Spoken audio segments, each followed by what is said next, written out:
সবাইকে শুভ বিজয়া। একটা প্রশ্ন আছে, পুজোতে কে কত কিলোমিটার হাঁটলে বা রান করলে আমাকে কিন্তু কমেন্ট করে জানাবে। সকলের সুস্থতা কামনা করেই আজকের ভিডিও স্টার্ট করছি। লোয়ার পার্টের স্ট্রেচিং। শরীরের জন্য যেমন জল জরুরি, ঠিক তেমনি এক্সারসাইজের জন্য কিন্তু আমাদের স্ট্রেচিং মাস্ট। এক্সারসাইজ হোক, ম্যারাথন হোক বা যে কোনো স্পোর্টস, স্ট্রেচিং কিন্তু ভীষণভাবে জরুরি। হিপ, নি আর টোয়ের জন্য 4টে স্ট্রেচিং রইল আমার এই ভিডিওতে। ভিডিওটা শেষ অবধি দেখো, স্কিপ করো না, মিস করবে। ফার্স্টেই আমরা আসবো হিপ স্ট্রেচিং নিয়ে। হিপ স্ট্রেচিংয়ে যাদের এভাবে প্রবলেম হবে তারা কিন্তু একটু এইভাবে ট্রাই করতে পারো। প্রথমে থাই, নি, তারপর আস্তে আস্তে নেমে টো টাচ করে হিল টাচ করলে। এবার ব্যাক সাইডে যতটা পারা যায় স্ট্রেচ করবে এভাবে।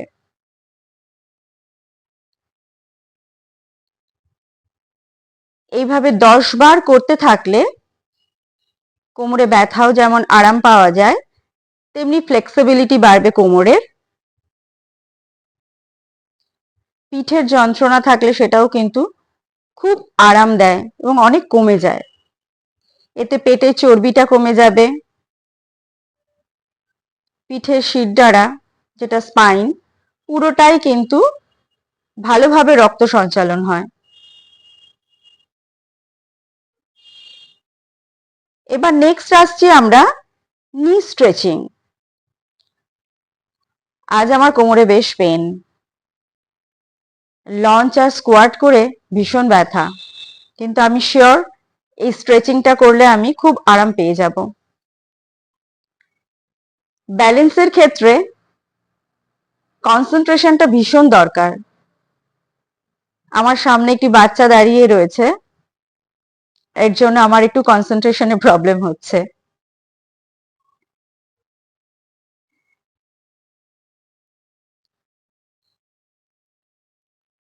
যতটা পারবে হাত দিয়ে দু হাতে চেপে ধরে স্ট্রেচ করবে।